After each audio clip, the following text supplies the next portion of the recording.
kaya sa pamamagitan ng iyong Espiritu.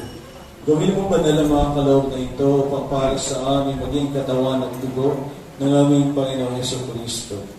Bago niya pinagtisa ang pusang loob na maging handog, nawa kanyang tinapay, pinasalamatan kaniya, pinaghatihati niya iyon, iniyabot sa kanyang mga alagad na sinabi, "Tanggapin niyo lahat ito at kanin, ito ang aking katawan na ihahandog para sa inyo."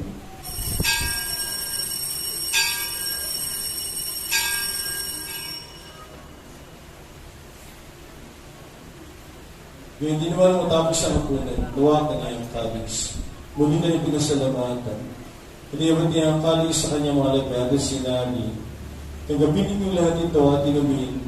Ito ang kalis ng aking dugo, ng bago at walang hanggang tipan. Ang aking dugo ay ibubuhos para sa inyo at para sa lahat, sa pagpapatawad